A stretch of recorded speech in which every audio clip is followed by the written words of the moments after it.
திறந்தவெளி ஒப்பந்தங்கள் அதற்கு கோரப்பட்டு முடிவு செய்த பிறகு அதற்கு பிறகு தெரிய வரக்கூடிய விலைக்கேற்ப இதற்கான நிதி ஒதுக்குங்கள் மாறக்கூடிய வாய்ப்பு இருக்கிறது. எனவே மாண்புமிகு உறுப்பினர் அண்ணன் அவர்களுக்கு நான் தெரிவிக்க விரும்புவதெல்லாம், நம்முடைய கல்லூரி மாணவர்களுக்கு அவர்கள் விரும்பி பயன்படுத்த வகையில், ஏன் மாண்புமிகு சட்டமன்ற உறுப்பினர்களே கொஞ்சம் பொறாமைப்படக்கூடிய வகையில் தரமான மடிக்கணினிகள் அந்த மாணவர்களின் கல்வி வளர்ச்சிக்கு தேவையான அனைத்து உள்ளடக்கங்களுடன் வழங்கப்படும் என்பதை நான் தெரிவிப்பேன்.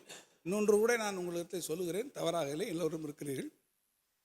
நான் இந்த நிதி ஒதுக்கம் குறித்து மனக்கணக்கு என்று சொன்னேன். அந்த மனக்கணக்கின் அடிப்படையில் சற்று கவனக்குறைவாக மனக்கணக்கு போட்டுவிட்ட என்னுடைய மாண்புமிகு அருமை அண்ணன் அவர்களுக்கும் உட்கார்ந்திருக்கக்கூடிய சட்டமன்ற அனைத்து இந்திய அண்ணா திராவிட முன்னேற்ற கழகத்தினுடைய சக சட்டமன்ற உறுப்பினருக்கும் என்னுடைய ஒரு அன்பான வேண்டுகோளையும் நான் இங்கே தெரிவிக்க விரும்புகிறேன். மக்கள் திலகம் எம்ஜிஆர் அவர்கள் கழகத்திலே இருந்தபோதும் சரி, அவர் கழகத்திலே இருந்து வெளியேறி அவர் இயக்கம் கண்ட போதும் சரி, அவர் மீது பெரும் மதிப்பினை கொண்டவர்கள் நாங்கள்.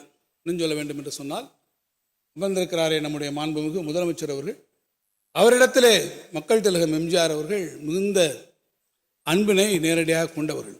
அவருடைய படம் ஒன்று வெளிவருகிறது என்றால் இந்த படத்தை நீங்கள் பார்த்துவிட்டு என்ன கருத்து என்று அவரிடத்திலே கேட்கக்கூடிய அளவிற்கு கூட உரிமையும் அன்பும் பாராட்டக்கூடிய அவர்கள் 40. அதேபோடு எங்களோடு நீங்கள் அரசியல் களத்திலே நீண்ட காலமாக களமாடி கொண்டிருக்கக்கூடியவர்களும் நீங்களாக இருக்கிறீர்கள். அங்களோடு இருக்கக்கூடிய தொண்டர்களும் அதே போல கொள்கையிலே மாறுபட்டிருந்தாலும் இயக்கப்பற்றின் காரணமாக அவர்களும் அரசியல் களத்திலே களமாடக்கூடிய தொண்டர்கள் என்பதை நாங்கள் மறுக்கவில்லை. ஆனால் அந்த தொண்டர்களோடு ஒரு அரசியல் பயணத்தில் உங்களோடு லட்சக்கணக்கான தொண்டர்கள் இங்கே இணைந்து பயணித்துக் கொண்டிருக்கக்கூடிய வேளையில் நீங்கள் கூட்டல் கணக்கை இங்கே அண்ணன் தங்கமணி அவர்கள் இங்கே போட்டுக் கொண்டிருக்கிறீர்கள். ஆனால் உங்களுடைய கூட்டல் கழித்தல் கணக்கையெல்லாம் வேறு ஒரு இடத்திலே உட்கார்ந்து இன்னொருவர்கள் போட்டுக் கொண்டிருக்கிறார் என்பதை நீங்கள் மறந்துவிடக்கூடாது. அதுவும் வேறு எங்கோ ஒருவர் உட்கார்ந்து உங்களுடைய தொண்டர்களுடைய எதிர்காலம், உங்களுடைய அணுகாவினுடைய எதிர்காலத்தை எல்லாம் காலத்திலே நீர்த்து போகச் செய்யக்கூடிய அளவிற்கு சாணக்கிய தந்திரத்தோடு இந்த கணக்குகளை சிலர் எங்கோ உட்கார்ந்து போட்டுக் கொண்டிருக்கிறார்கள். நான் அண்ணன் அவர்களுக்கு கேட்டுக்கொள்வேன், இந்த மடிக்கணினி விவகாரத்தில் சற்று கவனக்குறைவாக நீங்கள் இருந்து விட்டதைப் போல உங்கள் மடியிலே இருக்கக்கூடிய கணத்தை பறித்து கொள்ள நினைப்பவரிடமிருந்தும் நீங்கள் அனைவரும் சற்று கவனமாக இருக்க வேண்டும் என்பதை நான் உங்கள் மீது இருக்கக்கூடிய உரிமை அன்பின் காரணமாக இங்கே கேட்டுக்கொள்ள விரும்புகிறேன். பேரவை தலைவர் அவர்களே,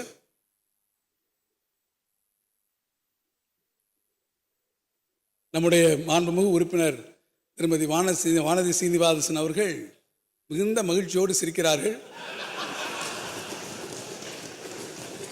அப்படியானால் பூனைக்குட்டி வெளியே வந்து விட்டது என்பதுதான் அர்த்தம் என்பதை நான் இங்கே தெரிவிக்க விரும்புகிறேன். பேரவை தலைவர் அவர்களே, அதேபோல இந்த அவையிலே தமிழர் நிதி நிர்வாகம் தொன்மையும் தொடர்ச்சியும் என்கின்ற ஒரு புத்தகம் இங்கே உங்களிடத்திலே வைக்கப்பட்டிருக்கிறது. முதன்முறையாக எக்கனாமிக் சர்வேயை குறித்திருக்கக்கூடிய அந்த ரிப்போர்ட் நாம் வெளியிட்டிருக்கிறோம். பொதுவாக இந்த 2 ஆவணங்களும் இன்றைக்கு பரவலான வரவேற்பை எல்லா தரப்பிடத்திலிருந்தும் பெற்றிருக்கிறது. இந்த ஆவணங்கள் மிகுந்த முயற்சிக்கு பிறகு, ஏறத்தாழ 4 மாத கால உழைப்பிற்கு பிறகு இன்றைக்கு உருவாக்கப்பட்டிருக்கிறது என்று சொன்னால் அதை வழிகாட்டிய பெருமை நம்முடைய மாண்புமிகு முதலமைச்சர் அவர்களுக்கு இருக்கிறது.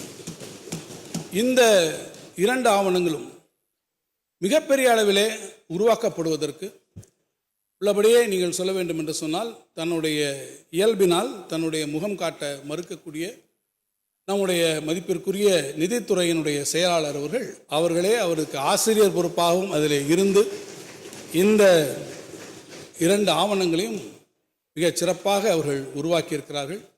நான் இந்த நேரத்தில் உங்கள் அனைவரின் சார்பில் நிதித்துறை செயலாளர் திருமிகு உதயச்சந்திரன் ஐஏஎஸ் அவர்களுக்கு, அவரோடு இணைந்து பணியாற்றிருக்கக்கூடிய குழுவினருக்கும் நான் என்னுடைய நெஞ்சார்ந்த நன்றியினை தெரிவித்துக் கொள்ள விரும்புகிறேன்.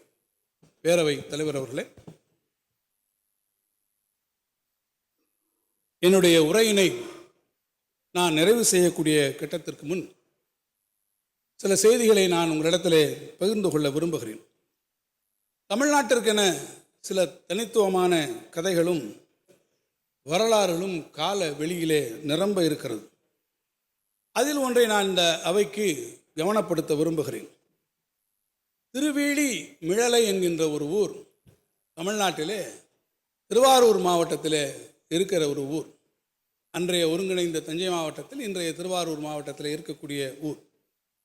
இசை வல்லுநர்களாலே இன்றைக்கும் மிகப்பெரிய அளவிலே புகழடைந்திருக்கக்கூடிய அந்த ஊர் திருவேலி மிழலை. சிற்பக்கலைக்கு எடுத்துக்காட்டாக வௌவால் நத்தி மண்டபம் என்று கூட ஒரு மண்டபம் உண்டு. தமிழ்நாட்டிலே சிற்பக்கலை கோயில்களை செய்யக்கூடியவர்கள் சில ஊர்களை விலக்கிவிட்டு அதற்கு புறநடை செய்வார்கள். அதில் இருக்கக்கூடிய அந்த வௌவால் நத்தி மண்டபமும் அத்தகைய சிறப்பு வாய்ந்த ஒரு ஊர் அந்த ஊர். அந்த ஊருக்கு மேலும் ஒரு சிறப்பு உண்டு. அந்த ஊருக்கு 7ஆம் நூற்றாண்டிலே நான் தொடக்கத்திலே சொன்னதைப் போல 7ஆம் நூற்றாண்டிலே திருநாவுக்கரசரும் திருஞான சம்பந்தரும் அந்த ஊருக்கு வந்து தங்கியிருந்தார்கள் என்பது வரலாறு. அப்படி அவர்கள் தங்கியிருக்கக்கூடிய காலகட்டத்தில் அந்த பகுதியிலே மிகப்பெரிய ஒரு பஞ்சம் ஏற்படுகிறது.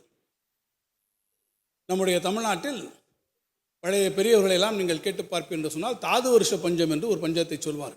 அந்த பஞ்சத்தில் பிரிட்டிஷ்காரர்கள் ஆட்சியில் இருக்கிற போது தமிழ்நாட்டில் இருக்கக்கூடியவர்கள் கொத்து கொத்தாக முடிந்தார்கள் என்று சொல்வார்கள். அதை போன்ற ஒரு பெரிய பஞ்சம் அந்த காலத்திலேயே உருவாகி இருந்ததாக சொல்லுகிறார்.